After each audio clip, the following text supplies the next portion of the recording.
Hey, hello, and great to see everybody. This is the Eastern Canada Ringing Cedars of Russia talk, our Zoom talk. And my name is Parmatma, and my sister and I, we already facilitated 2 years worth of these um, of this reading.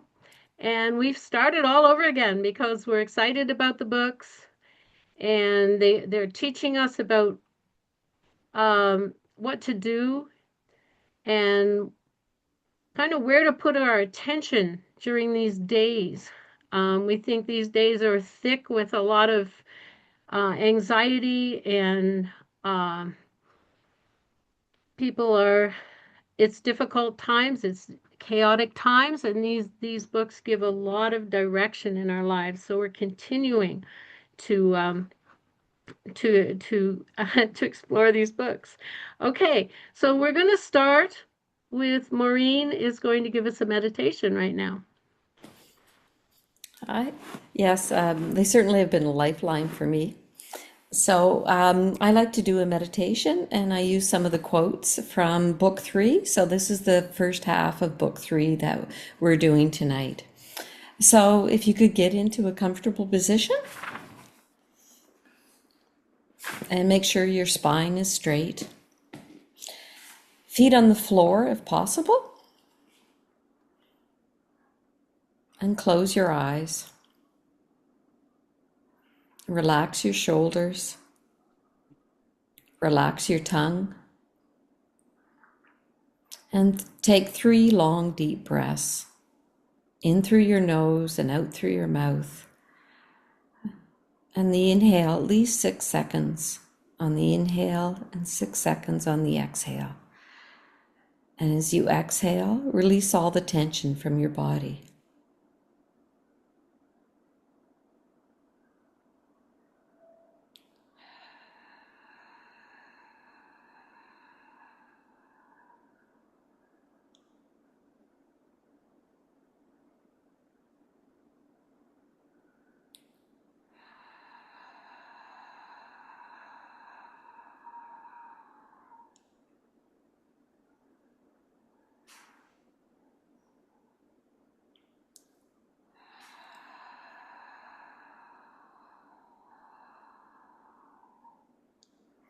Now picture a sun above your head and bring that sun into your head through your crown and illuminate your mind.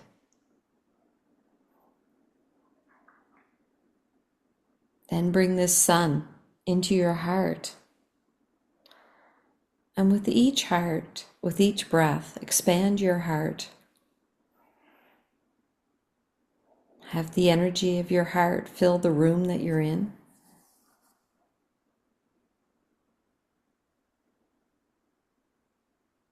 The property that you're on.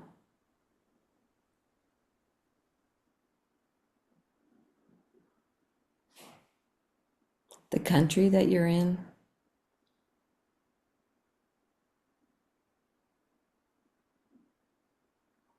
The continent that you're on.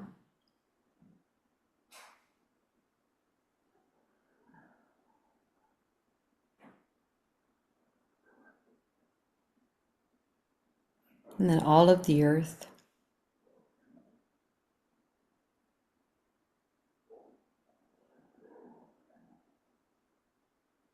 And beyond.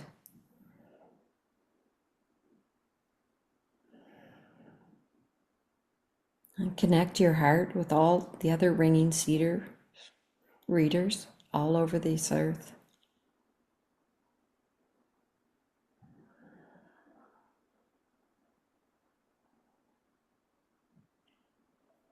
And connect your head, heart, and gut. So your mind, your spirit, and your soul are all now joined.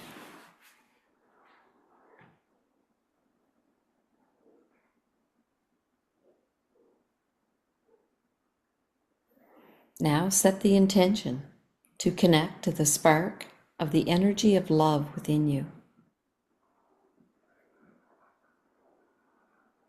And take in the following quote from Anastasia. The immortality of man is in love, in his ability to ignite love within himself. So find your spark and ignite it.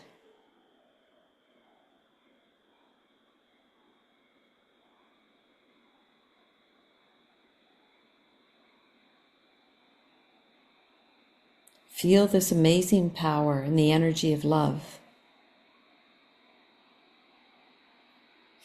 And expand this to all of the earth and beyond.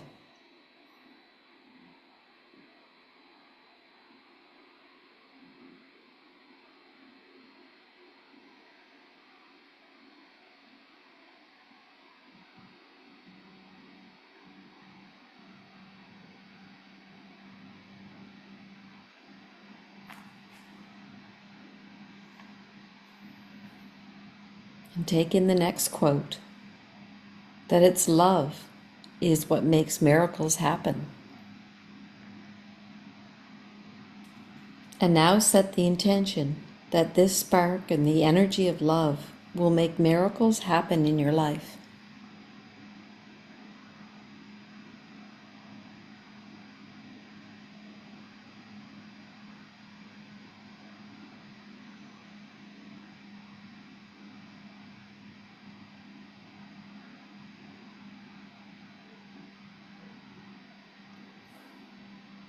And the final quote to take in is that the most powerful energy in the universe is the energy of pure love. And we're going to take the following 3 minutes to deepen into your ability to ignite this power of love within yourself and create those miracles in your life.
And slowly come back at your own rhythm and pace to the room.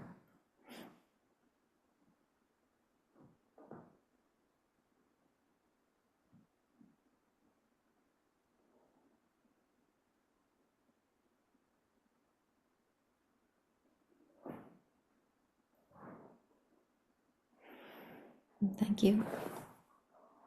Thanks, Mo. I'm going to put it back on gallery.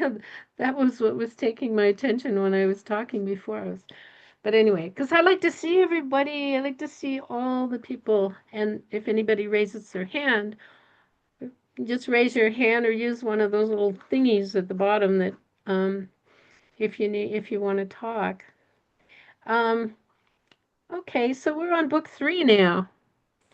Moving right along here.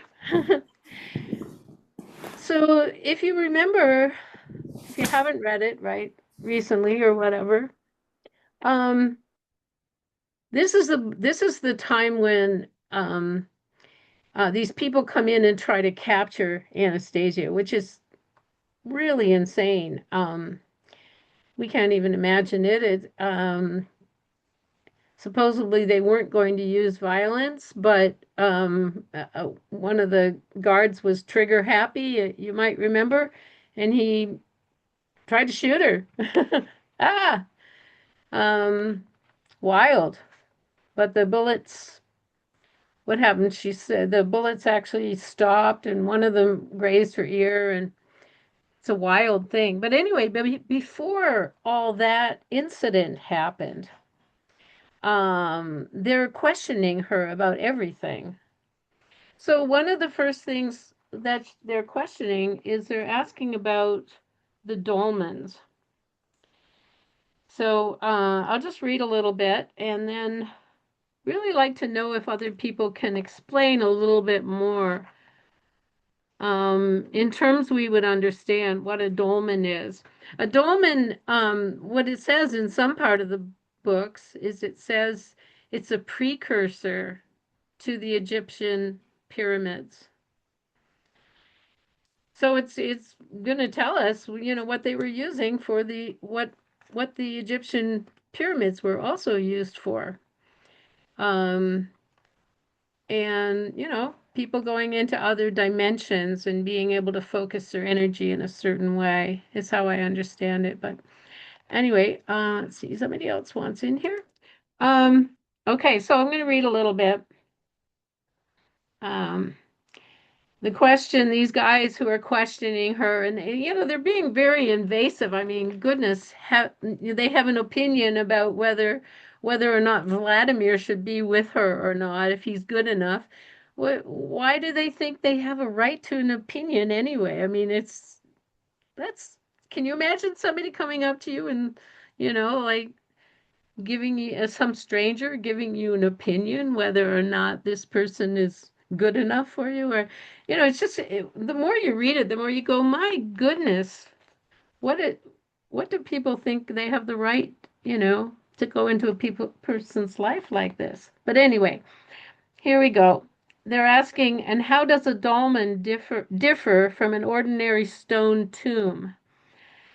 And Anastasia says there's not so much difference outwardly, but the dolmen, as you call this stone tomb, was a place where living people went to die.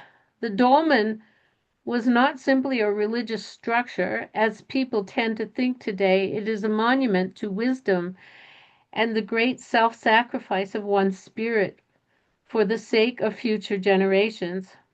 Even today, it has a significant functional purpose. And the death experienced in one of these dolmens was not an ordinary death. Actually, the word death is not all appropriate here at all. So this guy says, that's extraordinary. Must have been an extremely torturous death. But Anastasia says the people who went into the dolmens did not suffer. The peculiarity of their death lay in the fact that they meditated. They meditated on eternity. And in spirit, they would remain forever on the earth and even hold on to certain earthly feelings. But the soul of those who went into the dolmen to die was forever deprived of the possibility of material re-embodiment on the earth. And he asks, how did they meditate? And she says, well, you are aware today, especially from the ancient Oriental religions, of what meditation is, and there are teachings today that can help one become acquainted with a small fraction of the phenomena of meditation, but not, unfortunately, with its underlying purpose. And today, there are people who are capable of meditating, temporarily separating part of their spirit from their body and then returning it to the body. Through the help of meditation in the dolmen, even while the body was still alive, the spirit completely separated itself and returned many, many times while the flesh was still living. After that, the spirit remained forever in the dolmens. All alone, it would eternally wait. All alone, it would eternally wait for visitors to impart to them the wisdom of our pristine origins. So even if the flesh succeeded in living a while longer, it was very cloistered. But while it was alive, the spirit had the freedom to travel back and forth between different dimensions, which afforded it the opportunity of analyzing at incredible speed, according to your calculations, the truth that was available, as though clarifying the truth for itself. One who died or entered into eternal meditation through the dolmen knew that his soul or spirit would never again be able to take on a material form. It would never again be able to embody itself in earthly flesh or matter.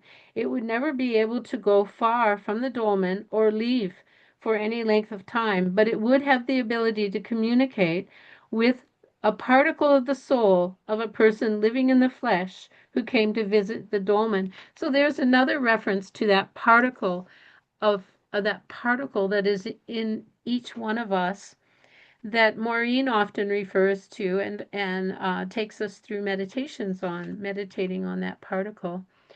So so anyway, I don't know if um, Bart in particular. I'm just thinking because you're closer to Russia than we are. If you've ever visited the dolmen, I know that people are visiting the dolmens. I've seen pictures now of many people from the kin domains who go there, and um, uh, you know, be interesting to know how they relate to it and how much it is a part of their living, of their life from day to day. And if anybody could tell us a little bit more about what they think a dolmen is.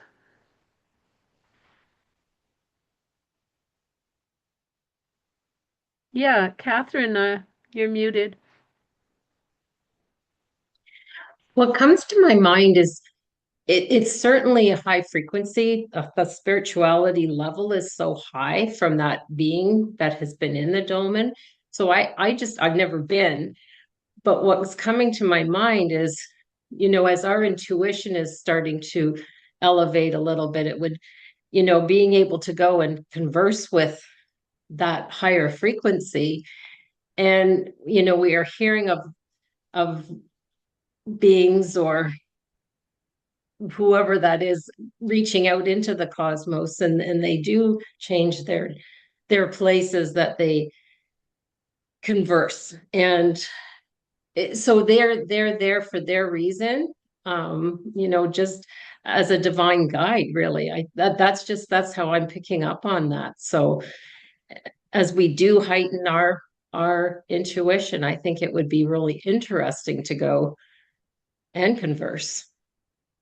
Yeah, thank you. So it's like a container of a high vibration that we can go there and ask it questions or something like that. Is that right? And it has Yes, all yes. that.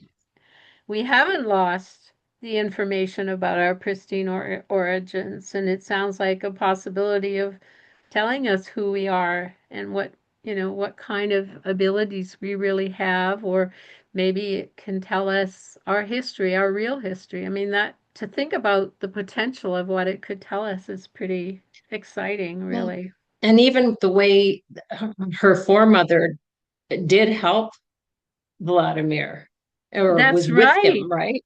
So that's kind of that's their purpose. Like we know of the archangels and all of that, and this is another higher guide, higher frequency. Hmm.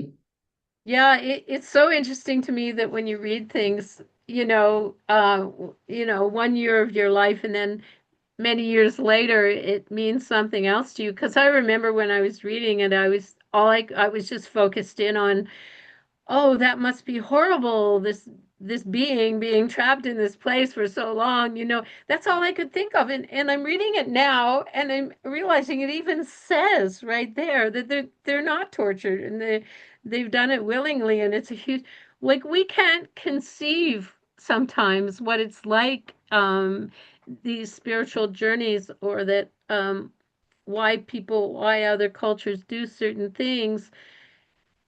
And like I did, I should not have projected my own feeling of fear onto it, right? And this is what Maureen and I keep experiencing over and over and over again. I've read the books 4 times now, and I experience them different every single time. And it's just my own mind. Thank you. Denise, yes, please. Love to hear from you. Yes, and also the purpose of our foremother in the dolmen was for women to teach them about breastfeeding and how to care for children and conception and everything. That was her purpose for going in, because a man would not know this, not connect to this information as a Right. woman would. Yeah, It sounds like it was very specific.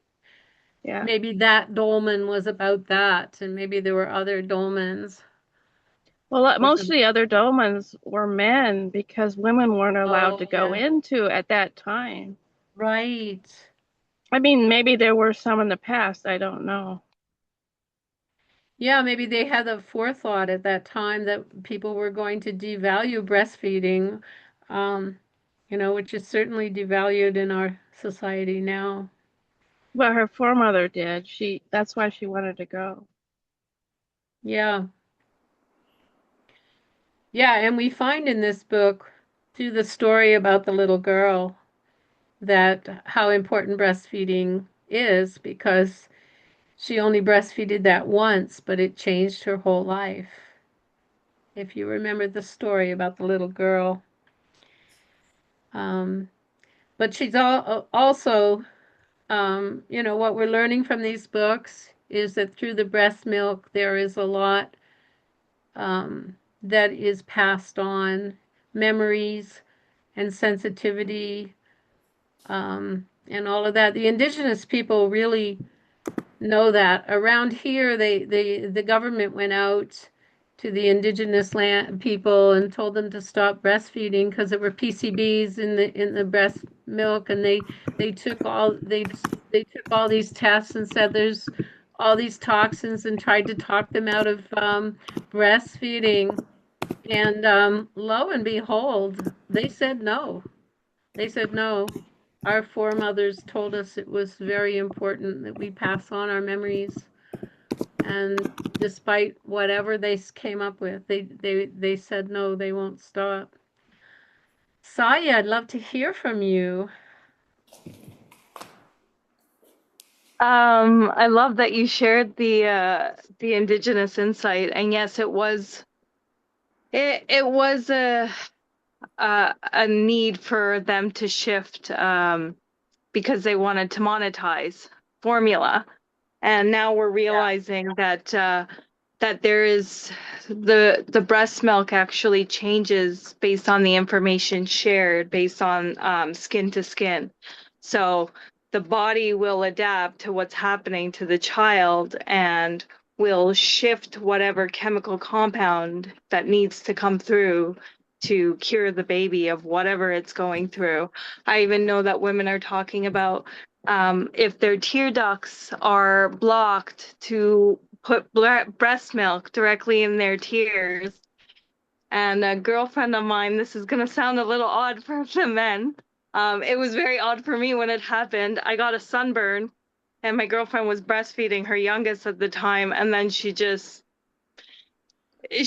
pulled out her breasts and like squirted me with breast milk, and it cured my sunburn within hours. Like, it was gone. It was the weirdest thing I had ever experienced. And she's a master's in neuroscience and biology and all that. And she's like, listen, this stuff has stem cells in it.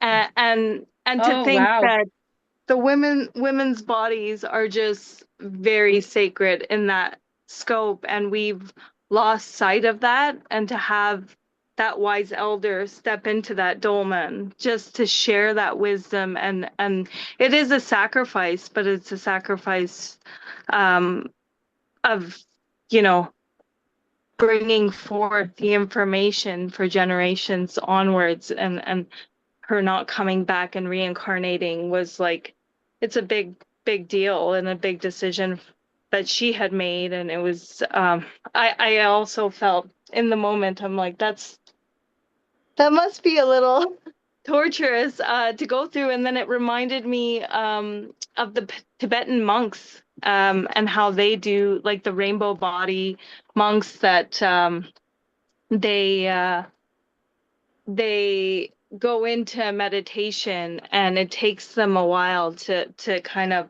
pass on, and then their body kind of becomes mummified in a way. I don't know if anybody's ever Yeah. heard of that, but I learned a bit of that, and then I picked up the Tibetan Book of the Dead because I want to read it, since I want to go into death doula work as well. Oh, And yeah. that was what reminded me of the dolmens. So I was like, this is very parallel, similar. And they did mention the Eastern philosophies are very similar to that time as well. Wow.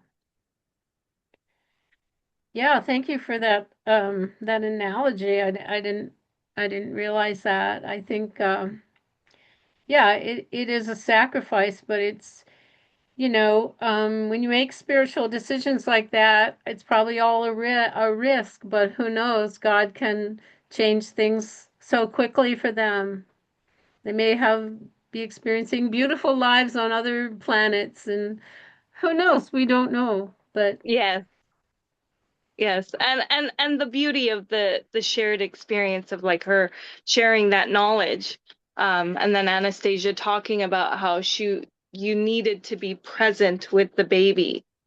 Like, I, yes, I know of women that sit there on their cell phones, and their yeah, attention is not the child. They're not there. yeah. And it's just like, what is happening with that? Like, how I could you? know.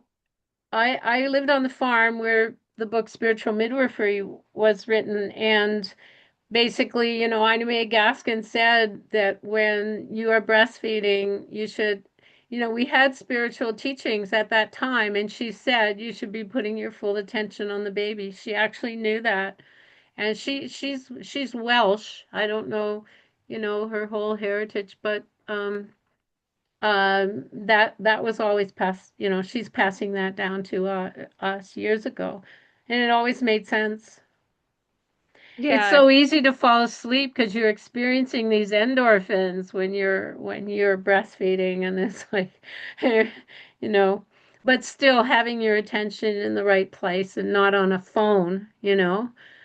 We have to realize and learn to function as vibrational creatures that we are, and to really learn that.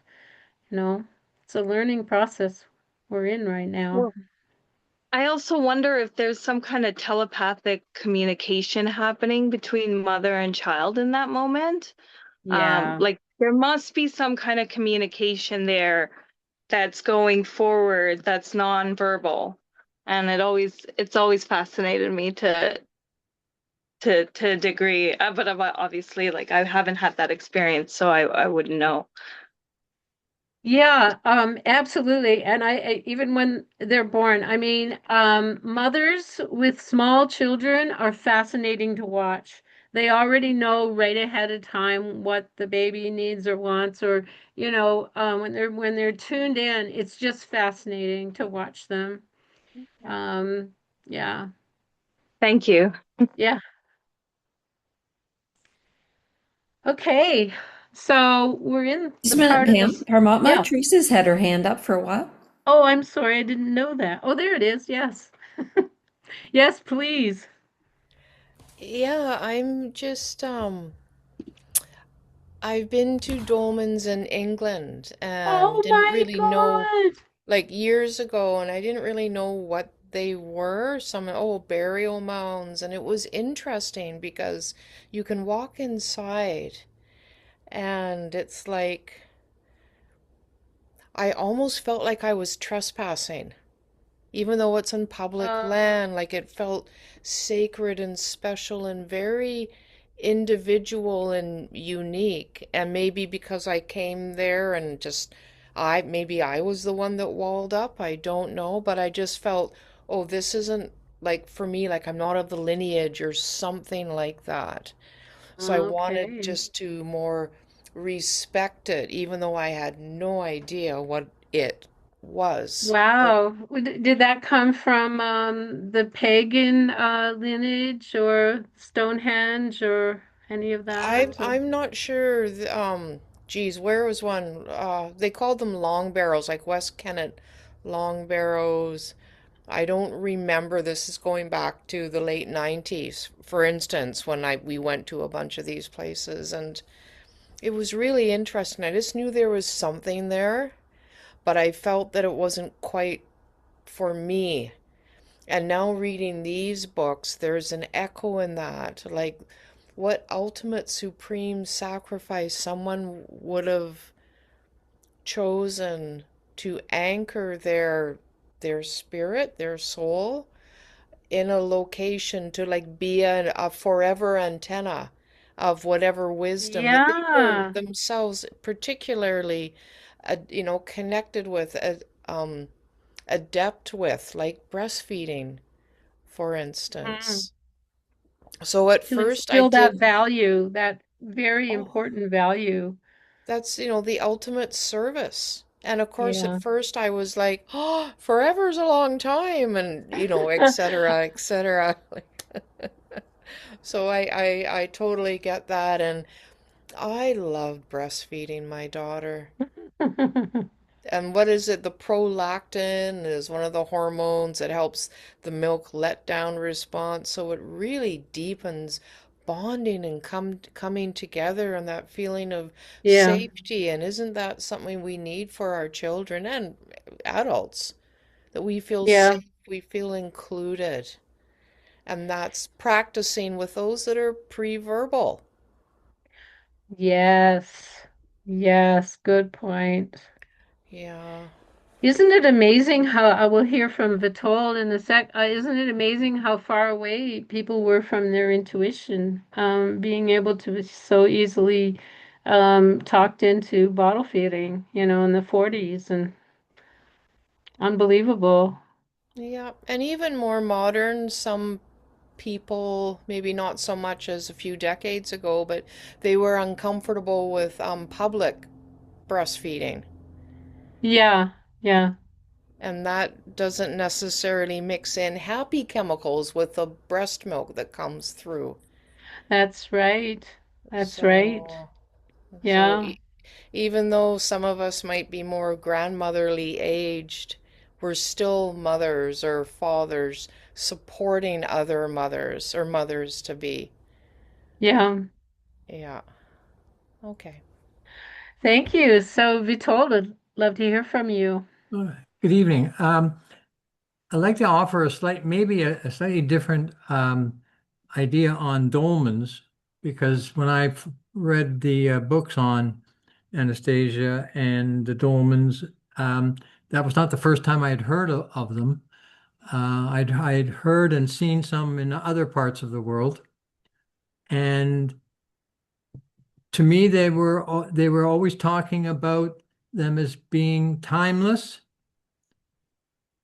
and they were portals of energy.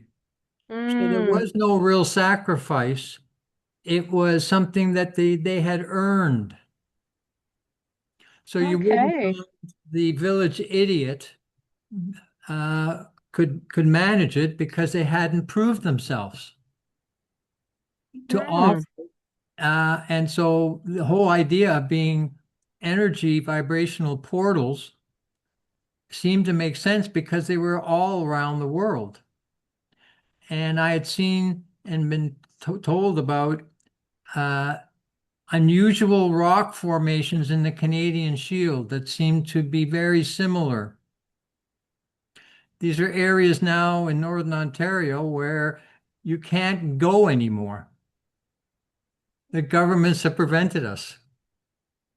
So this Really? is interesting when you consider that the vibration of people who would be of such awareness would enter this timeless and spaceless portal that leads to and comes from and goes to something that is spaceless and timeless, then all of a sudden it does make much more sense that there would be no fear, it would be joyous, and there would be no need for reincarnation.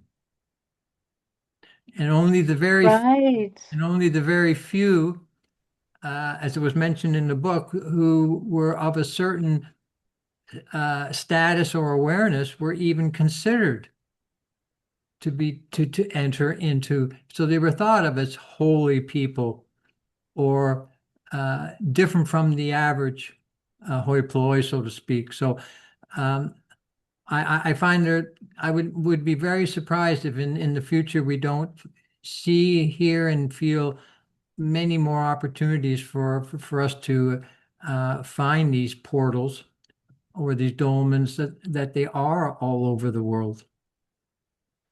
Right. Right. We may be talking about the same thing when we talk about a portal. And it's an interesting perspective to think that it wasn't that she was barred from ever reincarnating on the earth. It's like possibly what you say, there was no need to. And she's saving her people by talking about things that are really important, like breastfeeding. She's saving the quality of their lives. And I think that all of us are heading into that direction. And we can see by our time, the time that we are living through, we're seeing great advancements in awareness. I People hope so. is changing. You Uh, feel that way? oh, I would say that in my time, there have been so many changes that it's hard for some of us to keep up. And the older you are, the harder it is. It seems at times. But these are exception. This is an exceptional time of Yeah, expansion where what was not even dreamed about 20, 30 years ago, yeah, people are all picking up on. And it's not that we have to talk to each other, it's happening everywhere. yeah. I think so too. I really do. Yeah. What do other people think of that? You think that we're moving forward in our understanding of vibration and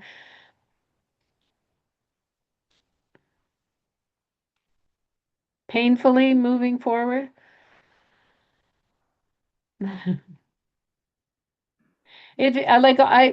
I had an out of body experience when I was 18 and I wasn't able to talk to anybody about it. I found one person I could talk to about it. And my all of my teenage life, um, I just could not talk to anybody about it. They just thought I was crazy, you know.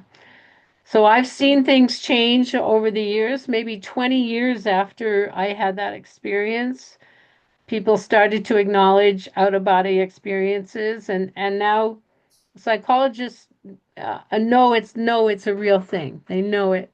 It's all built into their understanding now. You can talk to them about it. But, I was an 18-year-old who was walking around, couldn't talk to anybody about it. And if I talked to a psychologist about it, they would have wanted me to go on meds or something. Definitely. So I've seen a big difference. I've seen a lot of pressure. There's different ways of looking at what's going on in the world today. I know that Darius Wright, he says, and somebody asked him like, why do you think all these dark forces are coming down upon us and all this tyranny? He said it's because we went so far forward in the light in the 90s. 80s and 90s we brought so much light onto the earth. So that's a whole other way of looking at it. We brought so much light onto the earth, the dark forces had to balance it. But then other people say all of those forces were always there and they're just revealing themselves now and we're feeling them and they're falling apart because of the light work that people have done. They're falling apart. The institutions that are housing them and different things are falling apart, and they're not succeeding. And it's being revealed to us little by little by the very hard work that people are doing in learning to come forward and speak the truth and whenever we speak the truth, we're bringing light into the earth. That's what I really get from these books is that light is words. Words are light. God is words. But wow. Parmatma? I just wanted Yeah. to clarify or what other people think.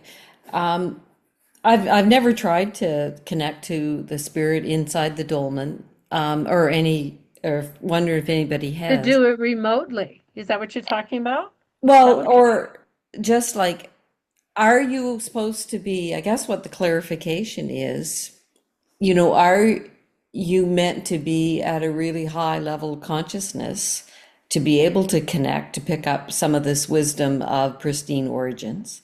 Mm. Or or if like could that be something that we connect to, like that me as a regular, not with the level of consciousness as the mother would have. So that's a question you're Yeah, putting it's a out. question. I'm just wondering what Okay. people think. Maybe So, Saya mm, perhaps can help us. mm. Well, that actually takes me back to Vladimir and what happened with Vladimir. He couldn't really connect with her because she wasn't like her foremother, Anastasia's foremother, couldn't really connect with him because he didn't have um that higher understanding, or he wasn't as consciously open. But if I feel like we're a little bit more consciously open and wanting that and going there and sitting in meditation and remotely connecting. And if you attempt it so many times, why not? I just don't know that if it's as powerful off-site as it is on-site, because it's like Teresa was saying, like going into that space, it was energetically like you can feel it. There's a shift there. It's a portal. And so I don't know. I've never been to any sacred site like that to say. When you were talking about it earlier about sites in Ontario, it brought up a memory for me that there was actually a mention of such sites in Northern Ontario that it's funny. I follow another group that talks about like UFO sightings and stuff like that happen a lot in Ontario, and there's like sacred sites like around the Northern Lakes around here, and so it's those are hotbeds for that because there's ancient sites, ancient burial sites, and I keep thinking about that, like what other cultures have ancient sites? I'd never been, but Machu Picchu would be one of them that people say that they go there and there's the energy shift, they feel it immediately, or Again, I've never been to the pyramids, but they talk about going even before they go into the king's chamber. That chamber before then, the energy, the frequency is so high in there, and it makes you think that maybe there's a concentration, but you can still kind of tap into it. Um, I wonder if that has something to do with like ley lines or being close to those ley lines, because those sites are very close to the ley lines of the earth, which are like the meridians and the chakras of the planet. So if you wanted to connect with it, would it be possible if you found a meridian or chakra on like near you to do that? That would be a something to look into. Just a Yeah, we thought. should all look into that, and we'll hear from Denise and Teresa and Bart. But I was going to ask Vitold if you would send if you have any reference or link to information about that on Ontario. I'd be very interested, and others might be interested too. If you just if you have that. But anyway, Denise, go ahead.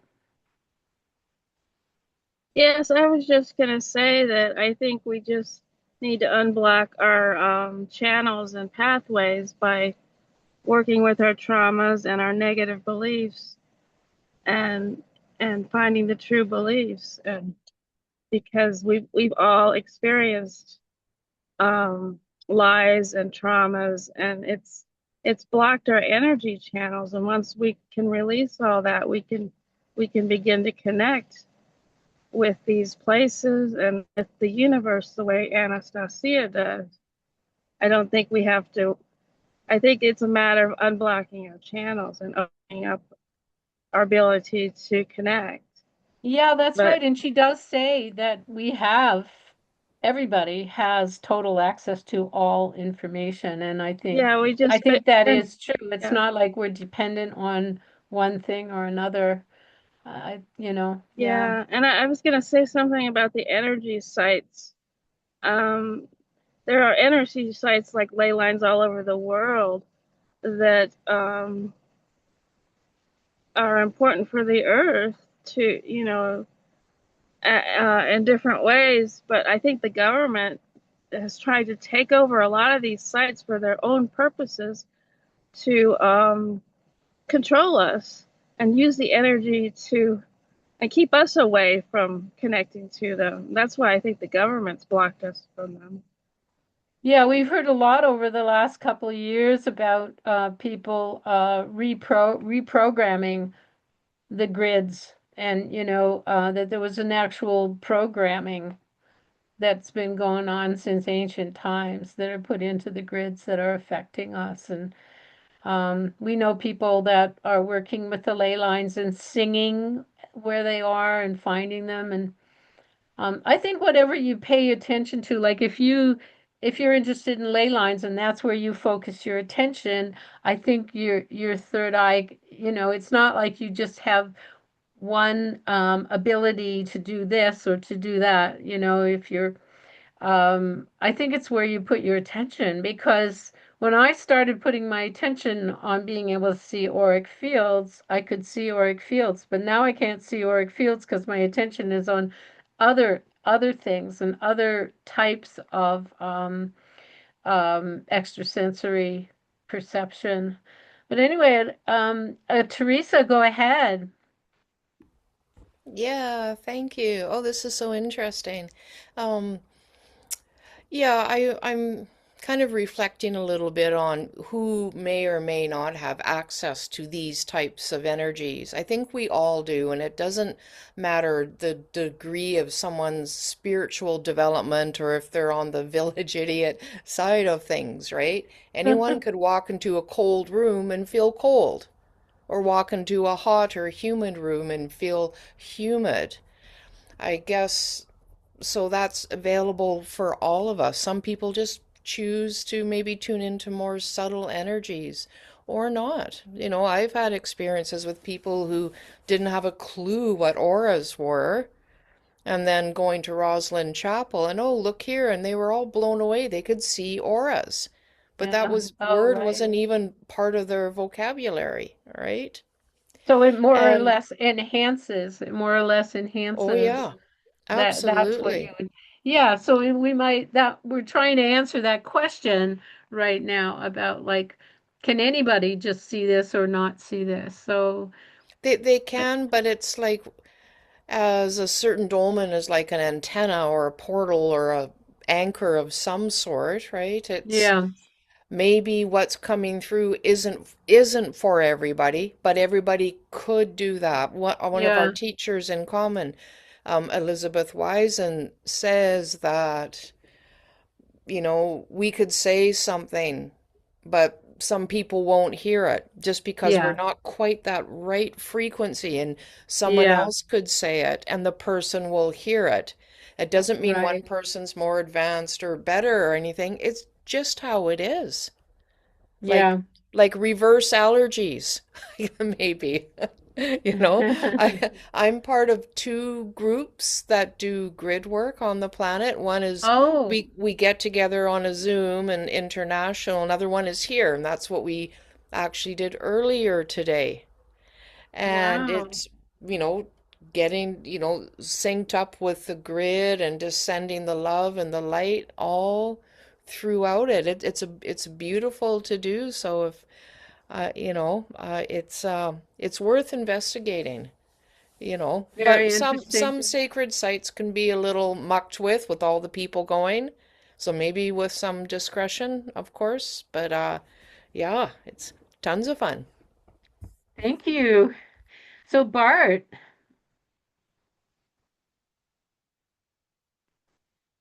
you're muted. Yeah, I'm sorry. I just I'm not adding much to this discussion.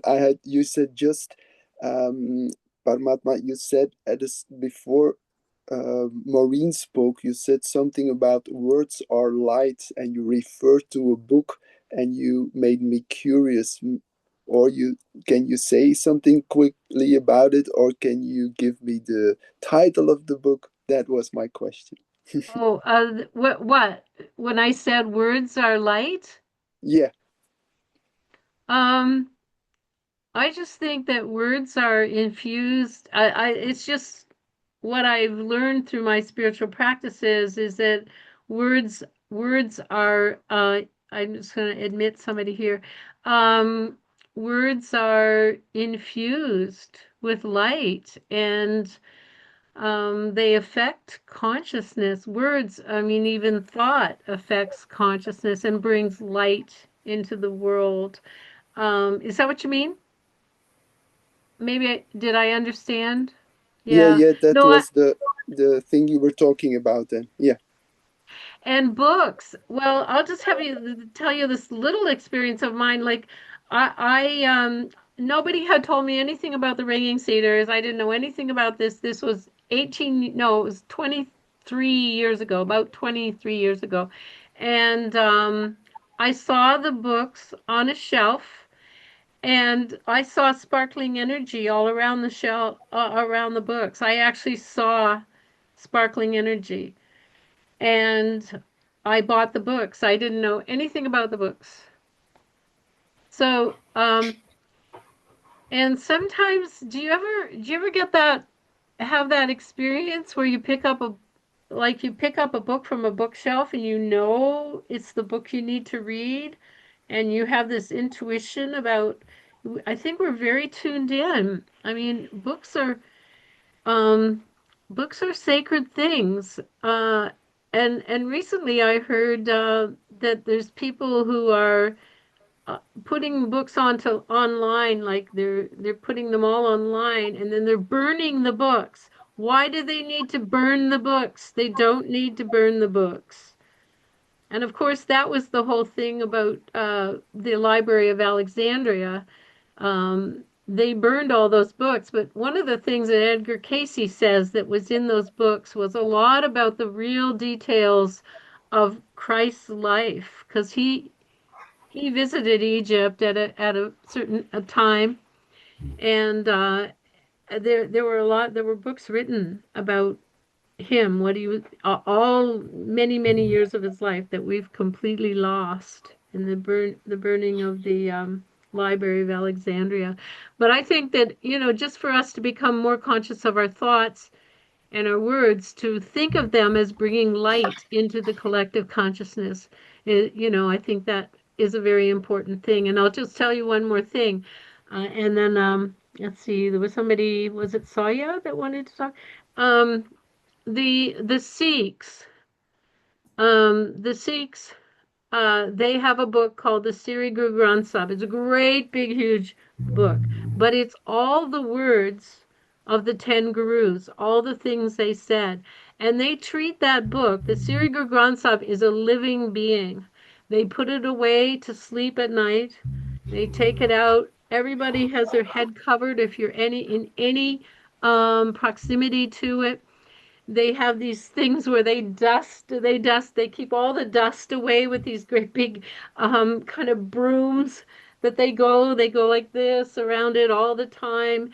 And when you read it, when you read from the Sri Guru Granth Sahib, anybody can read from the Sri Guru Granth Sahib, but when you do it, you're not supposed to lose the rhythm. So the person before you puts their finger on exactly where they are when you take your turn to continue. And they do 72-hour compots. They're called compots, and they're readings of the Sri Guru Granth Sahib. And it creates an energy. And I tell you, I have never felt such high energy as being around the Sri Guru Granth Sahib of the Sikhs. And so when you ask them what is the Sri Guru Granth Sahib, they say it is um, the vibrational record of the words of the gurus. So they think of it as a vibrational record. And they're very tuned in to the vibrational record. And it's all what they said about the worlds beyond us, the stellar worlds and the dimensions and man's purpose of life and why we're here. And it's incredible to read, and it's all translated into English now, so anybody can read the English. But anyway, there's another connection of words and light. Parmatma, just Yeah, on the same topic, I was just wondering, um, I'd like to read a quote from page 27, which I think is, yeah, please. it says, "The city of Moscow was also writing the book. I'm thrilled with this city. I have fallen in love with it. No amount of roaring machines or senseless cataclysm devised by the technocratic world can nullify the embrace of kindness and love from the hearts of its people." So I just thought that was so beautiful. And it gives Yeah, us hope, right? With all this technocratic yeah. world. But anyway, that's on page 27. Thank you. That's great. If anybody has anything they want to read from the book three, the beginning of the book, the first half of the book three, love to hear it.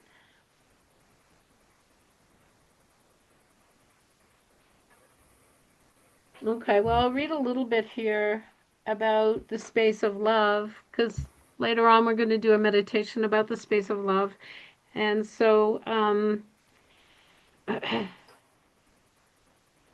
this is still before that horrible incident. If you remember that horrible incident that I'm still trying to make sense of, I guess, or try to understand what I think happened.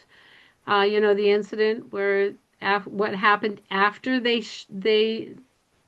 let go of those shots at the gunshots at Anastasia. Um, Unbelievable stuff happened,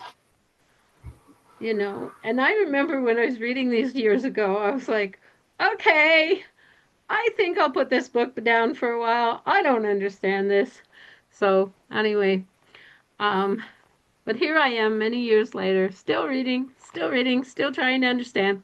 Okay, so on page 52, she has been these are the questions they're asking her, a lot of questions before they assaulted her. Yeah.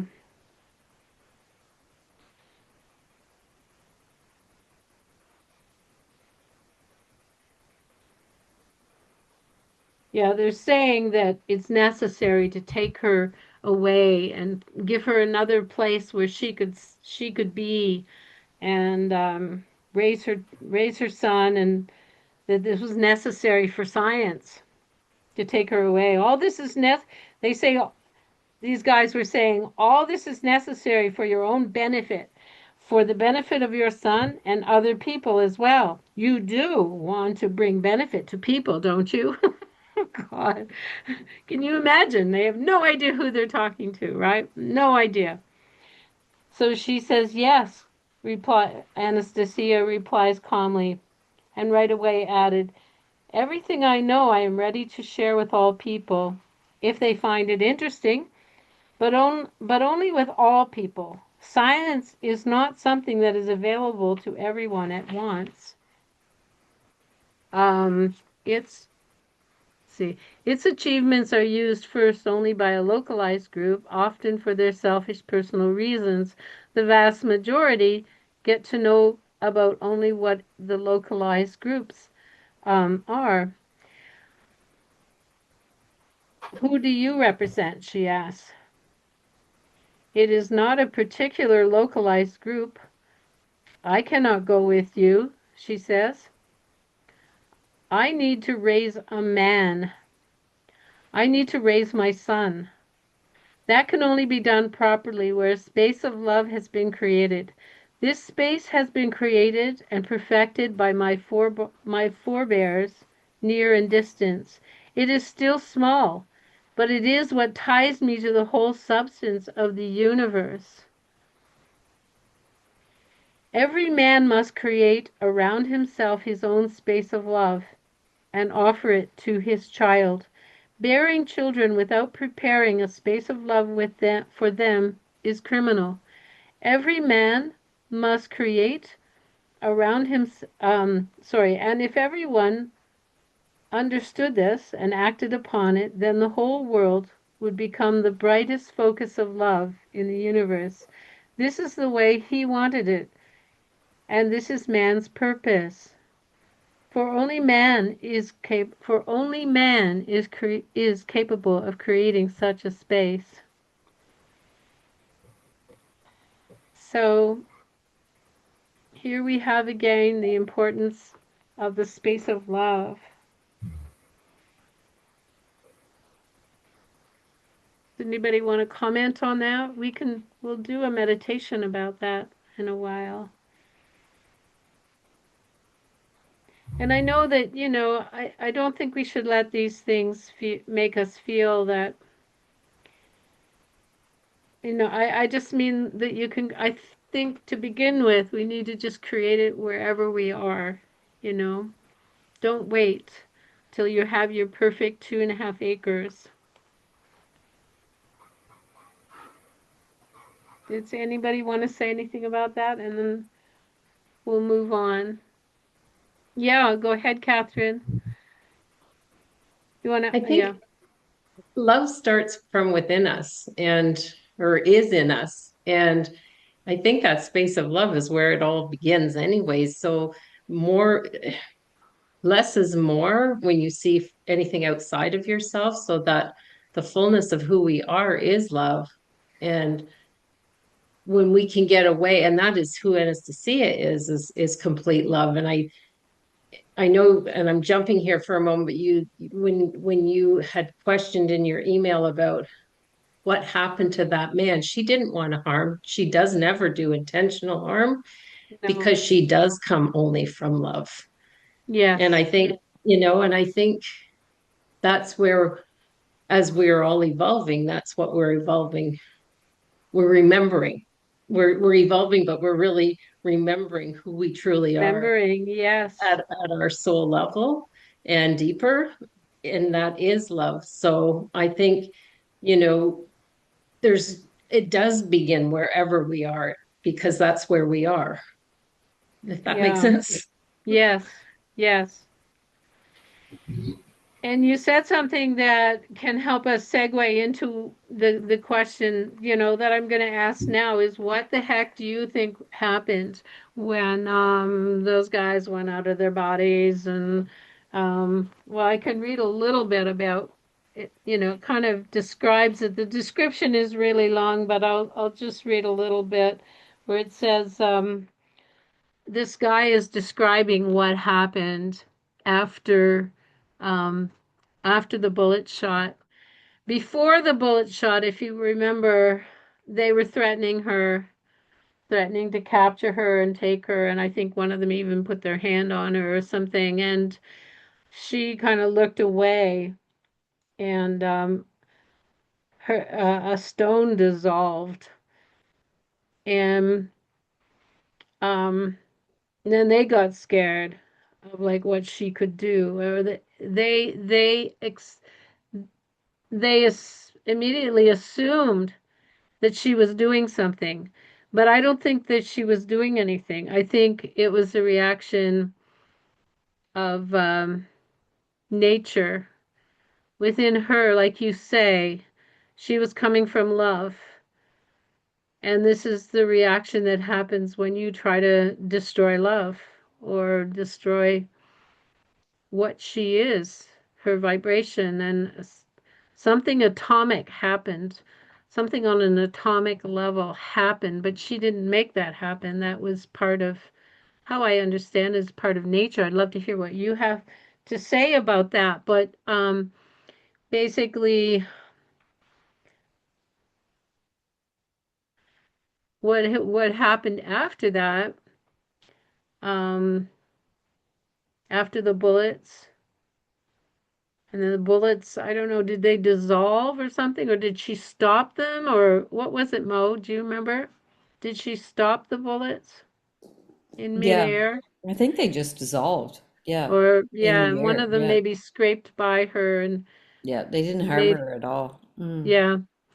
But anyway, so this guy afterwards is trying to describe to Vladimir what happened. And he's describing it as absolute hell. He just said, just imagine, I suddenly found myself comprised of two component parts.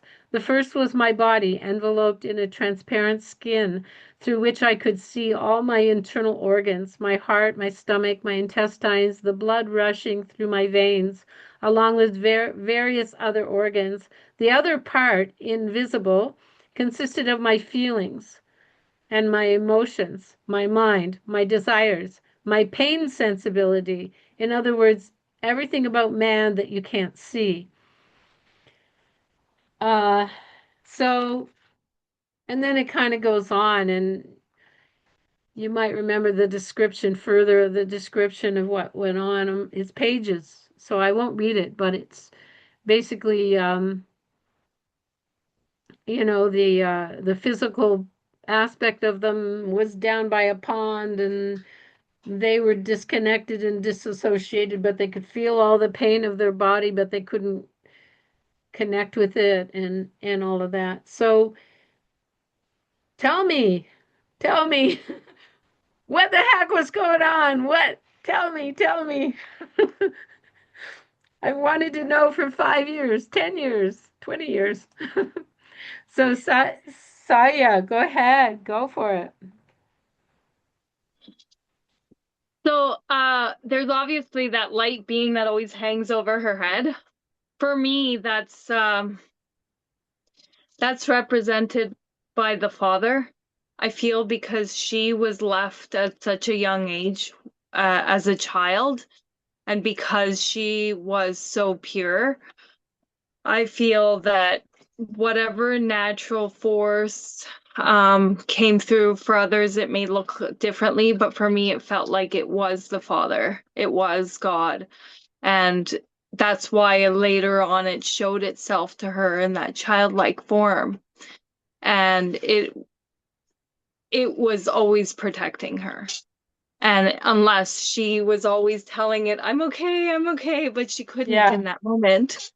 And so it backfired. Right. And it was Oh, angry because she is so pure and she came from a good place. And so who else but God would be able to hurt them and put them through such a torturous experience of going through the many disgusting experiences that all of them were put through, which was a representation of the disgust of what humanity stands for or has stood for however long that we've been disconnected from the pristine origin of where we are supposed to be. She is representative of that origin, and there is so much disgust within what humanity has become. And so everything that was darkness was they were put through all of it so that they can experience hell on earth. That's just my perception of what that whole thing was. But I'd love to hear what anybody else has to say. Yeah, thank you. Yeah, so they were experiencing the impulses that are really actually in their own brains and their own they were experiencing the disgusting part of themselves. Yeah. Parmatma, So, do you see Catherine is jumping up and down? oh, yeah, okay. Sometimes that little It's hand is the same color as the wall and back, and I don't see it. But anyway, sorry. Go ahead, no, Catherine, please. I completely agree what Saya said and I was just going to add exactly what you said because I think there are so many aspects of themselves. They, it was their selfishness, it was everything. They're judging everything that is against her purity. And I absolutely also agree that her protector is God and he is with her Yeah. always, and that is her pureness and her whole life is just love. And Right. they really were harming themselves more than Yeah, it was anything. all about their own mind. They were experienced their Hmm. own mind. They're so disconnected, their body and mind anyway, that it was just kind of a maybe a more concrete experience of who they are anyway, or In something. a fast forward, I mean, it was something fast forward. So it all came full force. And yeah, they had to feel it all, and they did. So Wow. I wonder how their lives changed. My God. So anyway, Bart, yes, please go ahead. I don't know if it's possible to go back on the subject you touched on Go ahead, just please. Yes, okay. yes.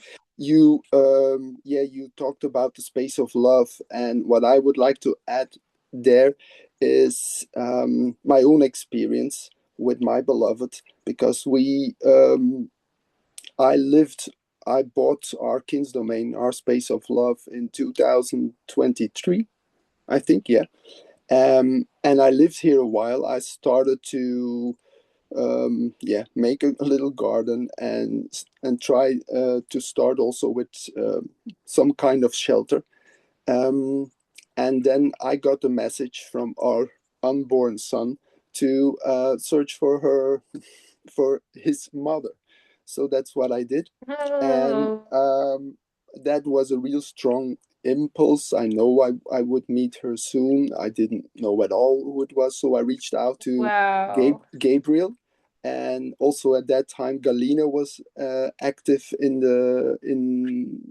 this the Anastasia Foundation, because I knew there was a strong Russian link also, where there were websites where people openly say, "Look, I'm looking for my beloved, so Yes, the let's meet." Or Anastasia Foundation, anybody can join that for free yeah, and there's a thing where it says, are you looking for yeah, yeah, friendship yeah, or yeah, are yeah, you looking for your soul mate? yeah. So that's what I did very intensively. So I think I had, yeah, it was a lovely time also, because I never experienced that much of respect of women also who were looking for their beloved, and vice versa. But it was in fact through um, the Anastasia Foundation Facebook group that I posted something, and then my beloved reacted to it. Well, you found her through that? Yeah, yeah, yeah. Oh, the one over the North American one over here So yeah, that yeah, yeah, Gabriel started? yeah, yeah, yeah, yeah. Oh, So I just posted something. I'm a bard, so I with a D, I also write music, and I think I posted one of my songs. She reacted on it, and one of my first questions, she always remembers me Ah, now. She said, "Did you read the books?" And she said, "Yes, I did." That was for me important, that it or I knew that it was going to be someone who was really into the books. So we started talking, and after 2 weeks, we said, "Yeah, what do you think?" And I said, "Yeah, let's meet." And I said, "Yeah, I have already bought our King's domain. So if you would be the one, we will feel it." So it seems I can also come to Helsinki. It was in Finland because I'm living in Romania, Eastern Europe. But I said, "Look, it makes more sense that you come over and that we feel together." So she came. We lived ah, here, not too much on our King's domain because it was at that time, it was the end of fall, so it was not that warm anymore, and I didn't have any heating here. But we came to that was going to become Arkin's domain, but we didn't know. But after a week, Arkin's domain spoke to us, and after a week, we both know, okay, this is the real thing. So we said also the words that you can read in the books to each other, and what I wanted to add also is that we actually lived together, because then we knew we were meant to for each other, and we would start our family line here. But she had a lot of things still to take care of in Helsinki, so I agreed to live there for a while with her, in on her apartment. I think it was 3 months that we lived together. We sometimes came to Romania also with stuff. Um, but I wanted to add to the discussion that I'm pretty sure that we wouldn't have survived as a couple if we stayed living in a city. Um, that was pretty obvious for us because, as I experienced you the wouldn't, world, sorry, I didn't catch that. That you wouldn't have really stayed together if you'd stayed in the city? yeah, yeah, yeah. Interesting. So because I think, like I think we're not different from other people, that our societies broke us in a really harsh way. So you Yeah. have I'm a psychologist, so I work all my life with problems and emotional blockages. And I think if you have two people who are emotional pretty blocked, it's not really the core of the person who speaks to each other, but it's just the trauma that speaks to each other, and it's awful. Um, Yeah. but what we experienced is when the moment when we came to live on our kin's domain, a lot of it changed, and our experience is that, and my experience, because I lived here on my own and I could feel the difference when my beloved was here, is that our kin's domain stands for me. All the plants, all the trees that are here stands for the masculine, our father who's here, because we intentioned it to be there. So we pretty soon felt our father here. But the beautiful thing is also because my beloved embodies love. That's what is written all over the books. Um, and we experienced this winter that also love came into our lives. So I see love as a very, I know in our language we talk about love, I love, we love, but for me, love in essence is an energy that Yeah. has her own, her own energy, her own will, and it is she who decides whether it's possible to come to a couple and to live between them. And that's Wow. my experience here on Arkin's domain, because you, I responded because you touched here the idea of creating a space of love. And I, in my opinion, or in my experience, we couldn't have that love between us in a city. That's pretty clear to me. So Very interesting.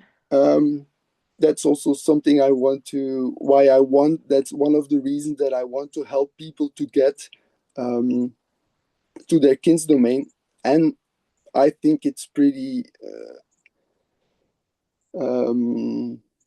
obvious when you're on your kin's domain and our father is there and you intentioned it in a good way, that also your kin's domain, like it did with me and our unborn son, that they will cry out to get your beloved on that place, because both has to be there. It's like the masculine, our father, and the feminine love that need each other, and then something can be born. And that's also our experience, and it's just mirrored in the two of us, in me as a man and my beloved as a woman.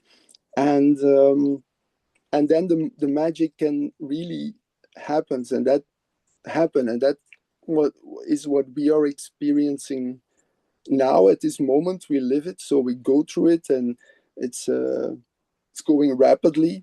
But for example, to just give one example, me manifesting, or what we spoke about before when the meeting started, um, Yeah.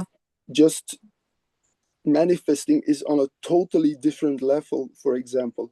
And that has all to do with the fact that our father is here, love is here, and they interact with us.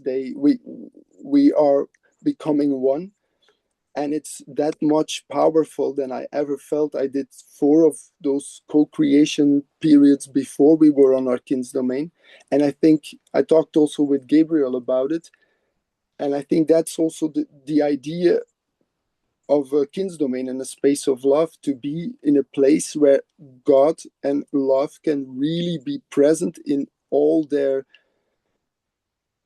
greatness. And I think that's something that, in my experience, in our experience, can't happen in a city, for example. Even, but I think you won't. There's even if you meet your beloved, I think we wouldn't have stand a chance with each other if there wouldn't have been a space of love. That's something just I wanted to share. Wow, thank you. Yeah, the more you talk, the more it kind of clarifies with me. It's kind of like it's something that finds you once you have found certain parts of yourself and your relationship to like land and everything. Um, because love is already present in the trees and the forest, and all those components are coming together. It sounds like we shouldn't walk around saying, I'm going to go create a place of love, because it's not really, I'm not creating it. Is that something that you were thinking, like using languaging it around, you know, just not saying something like, um, I am going to create a space of love. It's more like love will find me as I find these components, like myself, my ability to open up to love, my ability to connect with nature, my um and what Mm-hmm. you did was you went and found a piece of land and you bought it, and that's a commitment. That's a huge commitment when you do that. So you're committing forward towards that space of love. Yeah, and It sounds, it's so in my experience, Parmatma, it's, but also Maureen has her hand up. yeah, but it's Uh, okay. Finish your sentence. I Your just want to say experience. that I so this place and our being together, I created this in 2020. What That's why I was interested in your talking about words are light. I think our thoughts, and certainly words that are spoken out loud in with the Yes. right intention, they create it, because everyone can say, if they live on 2.5 acres, or in my language 1 hectare, everyone can say that it's a kin's domain. But if it's not done with a co-creating act with our father, who is then in Belgium, I was under a tree, and the tree, our father, through this tree said, okay, it's okay. You're in the right, I put you in the right mindset. I can see that your intentions are pure, but I was there for a year, and then he said, okay, I will join you.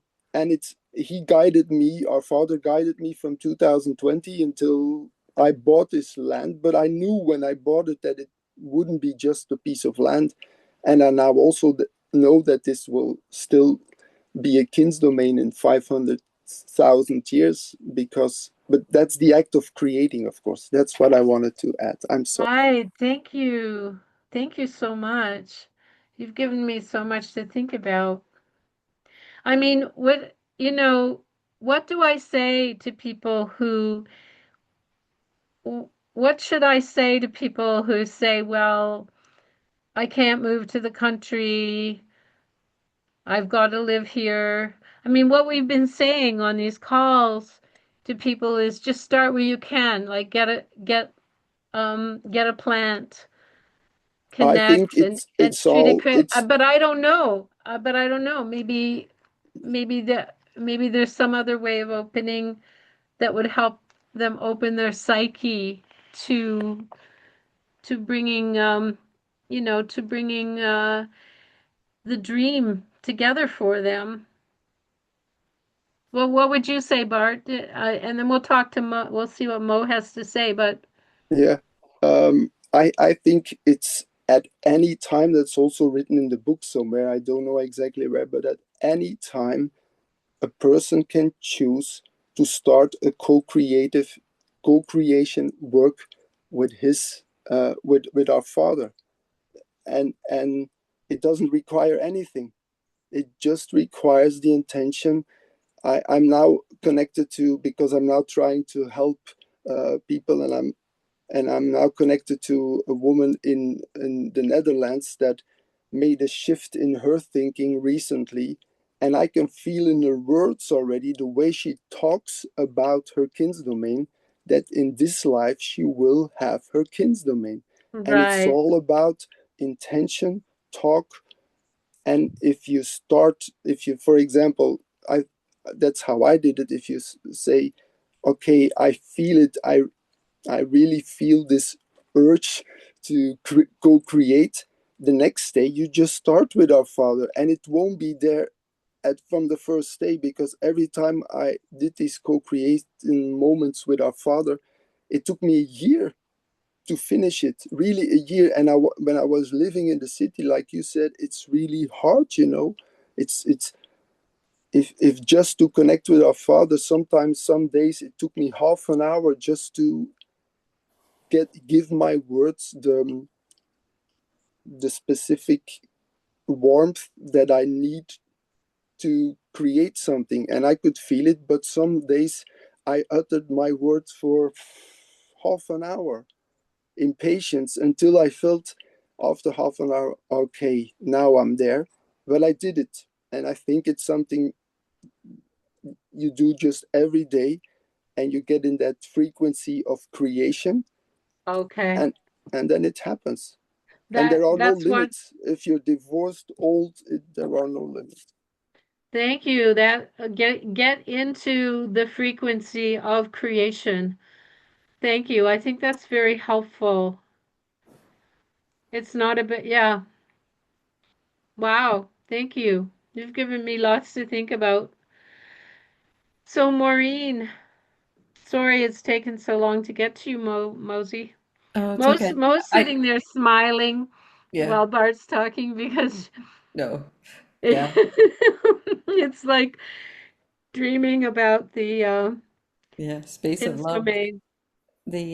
I think it's neat too. My nieces were supposed to be here at um, a half an hour ago, and they just text saying, "Oh, we won't be here till 9." So, anyway, I just think the So you're universe. with I, us. I can That's good. stay on the call, which I love. But I actually I wanted to combine what Bart said and your former question, and because even reading sort of what happened to those people and what hell was, it was very difficult for me to read it. Like, and I still sort of like, oh, I don't know what's going on. But this is why I love these calls, because there's so many different perspectives. And what I thought it was that it was in a space of love that she had created that forms an energy, and that because she was shown the opposite of love, that the frequency that the space itself created that. So that's what I thought. So I don't know if maybe no one else got that impression, you know? I mean, I guess I didn't think it was a directly, a God makes sense that it was and that anybody doing that anywhere to Anastasia, that, something like that would happen. But I guess that was my impression, that it actually, she has such a connection to the earth herself, that I actually thought it was an energy that created itself because of that. So I don't know if anybody else That's got that. interesting. I think there's many ways of looking at it, and they're probably all correct. But Vitold, please let us hear what you have Well, to say.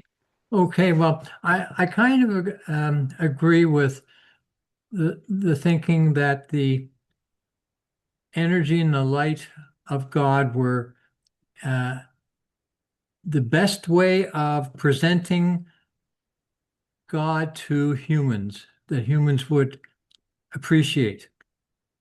And such an all-powerful being would not have to do too much to totally eliminate anything that needs to be eliminated, or that needs to be created, or whatever. So the description that we got was a subjective description by one of the participants, the young fellow, Yeah. who had a real deep reaction, and I assume that all the others would have had a similar reaction. So each one had to learn a lesson. And so part of what we're seeing is um, God presenting through the word a description of what it meant to this one individual,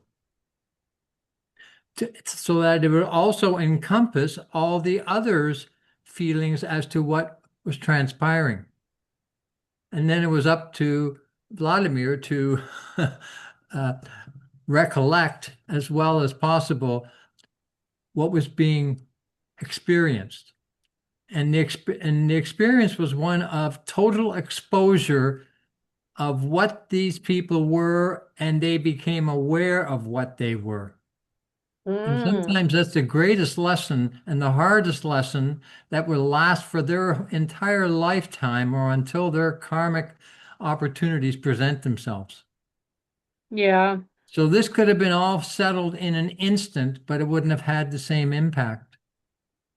So this was more of a lesson to the people who were there, what they felt, and all the readers who will feel the same way towards what is being presented from a scientific model, that if I can't see it, if I can't smell it, then I don't believe it. And so it's actually for me a lesson to be for me to be aware that there is a part of me in that experience, for me to overcome, to continuously overcome. And how does one do that? And that's with love. So the space of love was the arena, or the stage upon which this scene presented itself. Wow. So that's how, for me, I expected much worse. And I Oh, was ready for worse, but it was enough to have an experience that the participants could never forget. yeah. They had to know how far off they were in what they were doing and saying.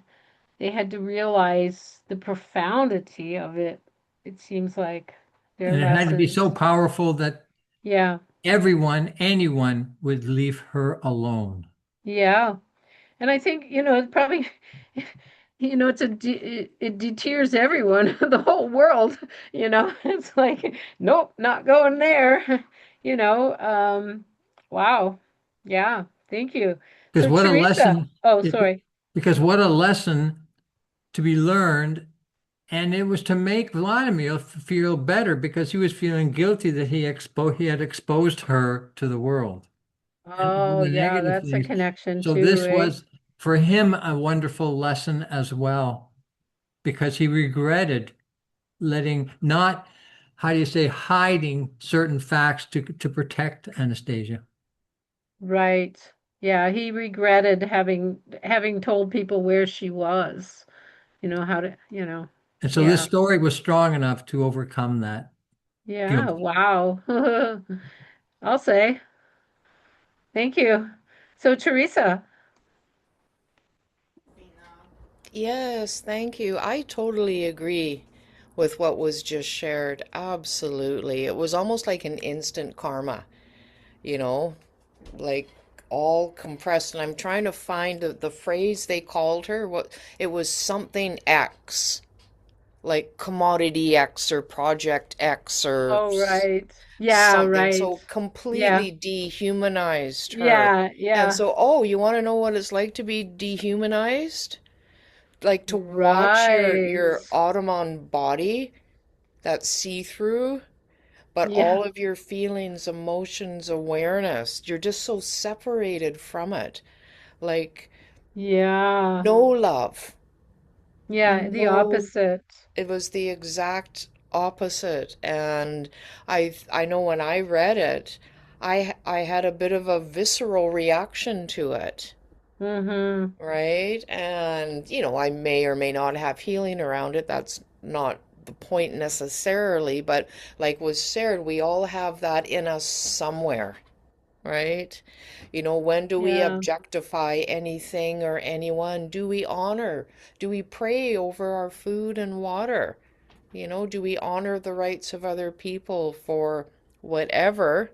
Or are we very love less and not co-creating in what might be called, divine order, divine will, divine laws, like the harmony of nature. And those people that were there got it. It might have felt like eternity, and it probably did. And we don't yeah, know how yeah, long that yeah, really went for. But not yeah, only the characters, but the readers. Like, oh, if you yeah. want to color out of, like, my hand's going out, if you want to color out of the lines, you take what you get, right? Right. That's just what I wanted to share. Yeah, yeah, Wow. brilliant share, totally agree.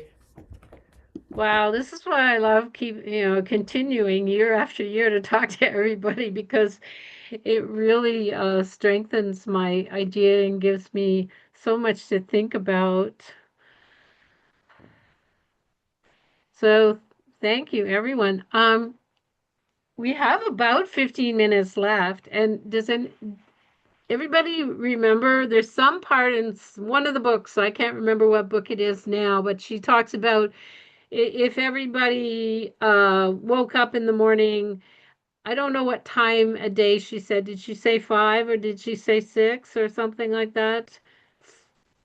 6 o'clock in the morning, and thought beautiful thoughts for 15 minutes, that they would um, the world and the consciousness would change, right? And I think basically that's why we stay dedicated to this, because we see so much chaos and hatred and horrible stuff in the world. I mean, it motivates us, but maybe we're motivated anyway by love. If we're motivated by love, we're going to get to where we want to go anyway. But there's a hot fire underneath our butts right now to help change consciousness, I think. And um, So I thought right now, if everybody wanted to participate, because it's going to take everybody to participate in this pretty much, if everybody agrees to do this for 15 minutes right now, we're just going to blurt out. And if you talk over top of somebody a little bit, that's okay too, because it's just going to be, that's the way it's going to be. But if everybody unmuted and everybody just blurted out bright thoughts. Think of a bright thought, blurt it out. Let's see, how should I do this? I'll try to say people's names. Just put your hand up so that we're all not talking at once. Um, I'll just say somebody's name. So is everybody going to join me? In doing this? Okay, Carla, we got Saya, we got Bart, we got Mo, we got Vitold. Okay, great. And that's enough. But anyway, just put your hand up. I'll say your name quickly and we'll just try to keep it rolling for 15 minutes. And we'll get that sense of what 15 minutes of bright thoughts is. And um we're just gonna everybody's just going to say a bright thought that elevates consciousness, and we're going to create this bubble of bright thought. And this is just following what we were talking about, what Bart was talking about. Light is words, words are light, bringing light into the world. Okay, I'm going to start. I sat on my porch today and the sun was so bright, it just permeated all my cells, and it's all I felt like doing. It was so brought joy to my heart. Okay, somebody else quick. Somebody. It's Catherine. I walked through the grass in my bare feet today and was just spending lots of time out in nature, listening to the birds and feeling the breeze in my face. Wonderful. Vitold. I walked out into my gardens today and all the plants were singing and crying of joy. Carla. Did you? I can't remember. I don't know if you Yes, put your hand up or not. yeah. This morning I woke up and the first thing I saw when I walked out my door was an owl. And it had poured rain the night before and the sun was shining and then the wind blew. So like everything was backlit and golden from the sun. And I saw the raindrops falling and they were backlit in gold. And I just felt completely and utterly enchanted. Next. Wow. Thank you. Nate. I'm constantly contemplating what love truly is. Wonderful. Keep going. Somebody. Oh, Come on. Saya. It's been pouring rain all day and just walking out and feeling like no hesitation and just water falling on my shoulders and on my head and not being rushed or running away from the rain because it's so scary, but just enjoying it and being almost childlike in the sense of just loving every single drop that lands on me. Yes, my partner Wonderful. is adding negative ions, purification, nature always healing. Wonderful. I'll add Uh, mine. I love my new place here. I wake up every morning. I'm up at 5:30 now because the birds get me up. And I'd never seen a true bluebird before. And there's a couple that I see them every morning. They sit outside the porch and sort of stare at me. And there's a birdhouse, and they actually picked a bluebird house. And they have a little family. And Parmatma, you would like this. We're calling them Herbert and Edith because that's the name of my grandparents. So it's my first ancestors here Oh, on the property. cute. Good told. I'm just looking out my window to the west right now, and it's been rainy and cloudy all day, but right now there is a halo of orange and yellow and Oh, over the landscape.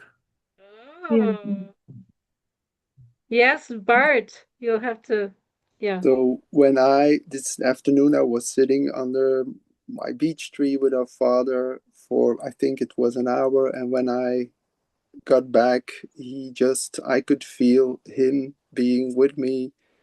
And I had this nice feeling of being safe, being protected.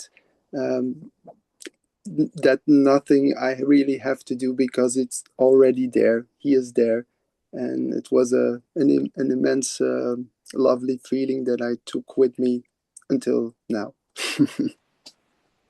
Beautiful. Denise. Yes, it's been so hot for weeks and it finally cooled off today and it feels so much better. And I created a sphere of protection a few days ago at my camp with biochar and to help rejuvenate this place and protect it and myself and everything on it. Lovely. Maureen. I at the end of my driveway, I got there's a wooden garbage bin where you put the garbage in, and I've decided I'm going to try to create everything of beauty. And my son and his girlfriend were here today, and we painted flowers all over the garbage can. So I'm going to have my friends all paint a flower on my garbage can. So I'm going to be the crazy old lady with the painted garbage can, but I love it. Right. Bart. Yeah, this day and many days before now, I sit together with our dog. He's now 1 year and a half, and he had a really rough time until a few weeks ago. And now it's a joy just to sit with him. He's calm. He's Wow. staring at me. He has this nice energy. He's now, for the first time, he respects my boundaries. So he's just in the same room, but we're there together. He's doing his things. I'm looking at him, and he always softens my heart and my soul. Aw. And it's, yeah, it's a pleasure to be with him these days. Wow. Carla. Well, um, my son and I moved to a farm in Naples, Florida from January through May. And right before we left, my friend David was talking about how when he lived in Florida, he encountered some dolphins. And I thought, I just, I've got to encounter some dolphins while we're living in Florida. And then our last day on the beach, literally right before we left to come back home to Georgia. Oh, Wow. yeah. A dolphin came to us out of the big, wild ocean and played with us. I'm not even joking. It like circled us and then like swam away and then came back and circled us. I was like, I almost got to touch it. It like flipped its fin at me. I don't know. We were like, I don't think I've ever been that exuberant and like spewing joy. Like Wow. I was just like elated. I was on cloud nine. It was the most magical experience ever. Wow. Yeah. Yeah, I think they respond to love. They're very heart-centered. I think Catherine. I On our property we get a lot of deer and moose and other wildlife. And not too long ago, my husband called me because he saw a moose out in the yard, and I went out and I was fascinated. As I walked a little closer to her, I realized that there was a baby behind her. So I did come back into the house and I went to the back window to the closest spot I could to her. And she actually practically touched my house as she brought the baby across the window. So I felt like she had brought her baby to show us Oh, that she wow. had a baby. Yeah. Let's see. Wow. Saya. Been camping for the past week and a bit with my partner, his family, and they all left yesterday, and it's just him and me now, and we're just we started the book together just recently, and we're kicking into the first couple of chapters of the first book, and I've been telling him all about it. I put actually I put an audio book of the billionaire story for him, and he really liked it, and I can't stop talking about the books and all of nature, and we're just out in nature and just going through it together, and I'm just very grateful to have such a heart-centered partner that I can go through that with, and be here with all of you, and still enjoying nature every moment I can before we go back, even though, you know, you're on the edge of the forest. It's much different being in it. So I'm just loving just hearing the the wind through the trees and the dancing of the trees is my view every second I look around.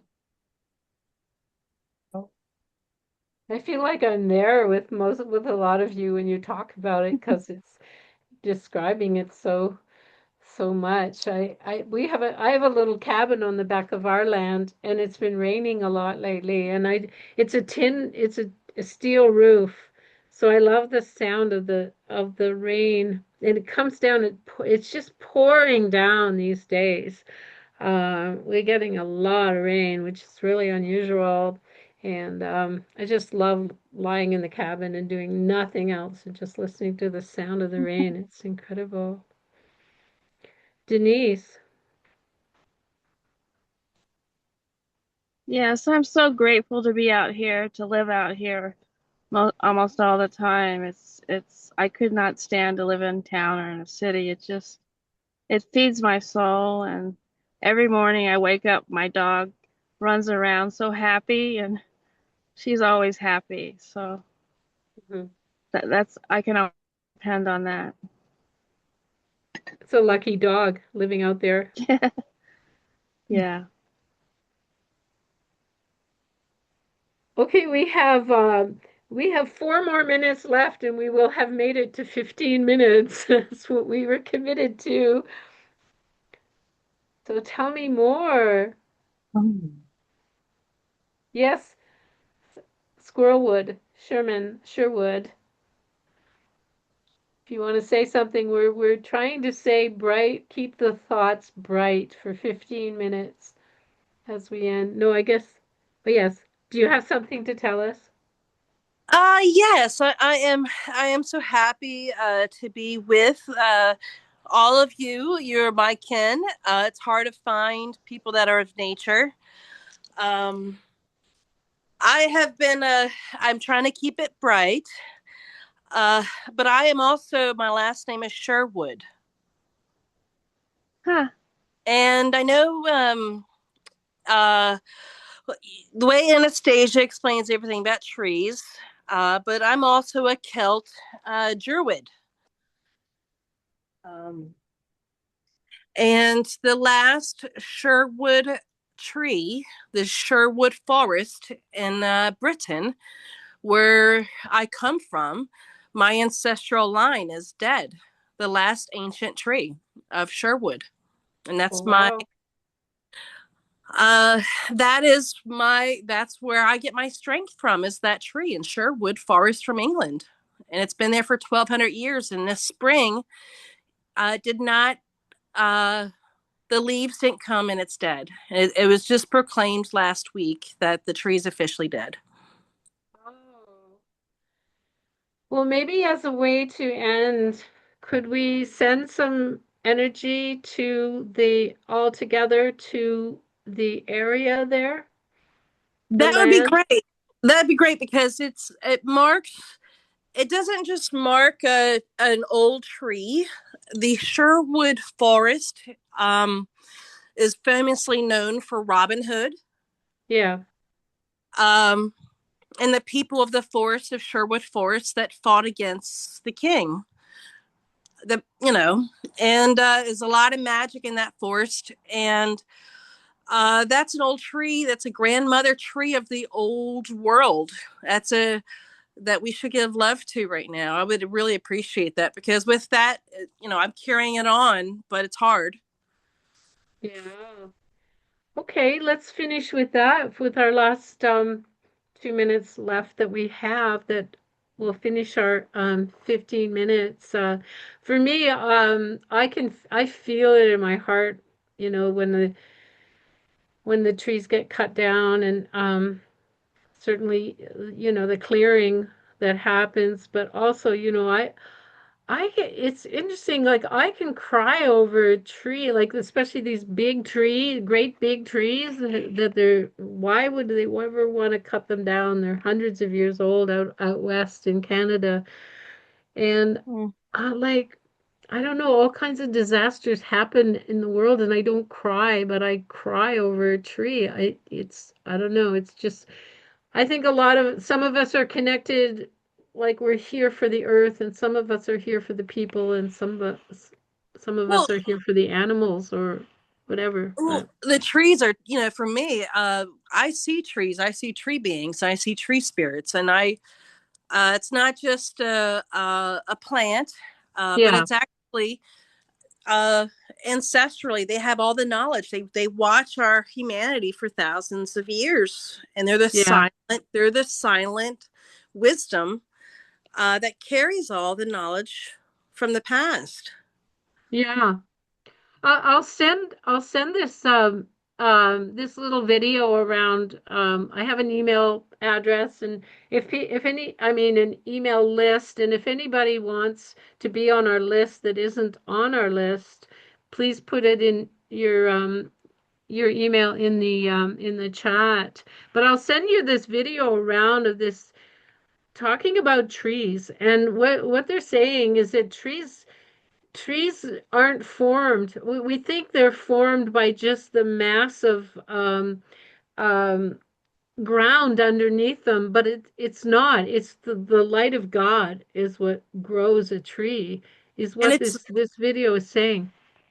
it also defies physics in the physical form in Yes. this world. That's right, because they were measuring the mass underneath, and it doesn't have anything to do with it. Whereas everybody, I'll send this video around. If you want to be on our email list, Sure. put your name on the chat, and Saya, if you want to say something quick, and then Well, I was we're just gonna thinking send about the energy. tree. I was just thinking about trees and how they share energy with one another through the mycelium network going underneath, Yes. in the ground. And if you said that the tree had not come back, so it hadn't been cut, it didn't come back to life, like there was no Right. leaves. It did not correct. No leaves. I wonder if it's sending its energy to other sprouting trees because they need more energy. So it could be a death and rebirth. Dormant. Or it could be a dormancy as well. Like it might need a year or two of rest. Who knows? Because we've had a number of plants that we thought were dead and they come back. Some of them shamrocks actually from Ireland and England, like that region. It's you never know. Or did you say it was cut? No, they're Did you? not going to cut it. They're going to keep the Robin Hood Sherwood Forest tree. Yeah. It will be a testimony of the history and the legacy Oh, yeah. that the forest, what that forest has done. Oh, good. Okay, well, let's send energy to the roots and the ground around the Sherwood Forest, the whole forest, and to all the trees there, let's say, and every living thing there. Let's visualize that together. And one way that I like to send energy is I inhale, and on my exhale, I imagine the energy of my heart going to something or someone. So that's one way to do it. So let's The just do that. the Celtic way, the Celtic Yeah, way, yeah. the Druid way is to actually send your own roots through your feet into the earth. Okay. And then when you And send it through the mycelium here, it will reach there. okay, let's do that. Perfect.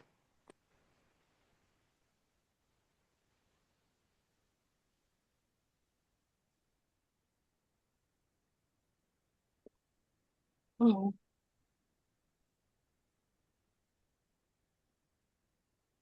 And that network goes right over the ocean. It goes way down to the bottom of the ocean, all the way through.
Hey, so thank you everyone.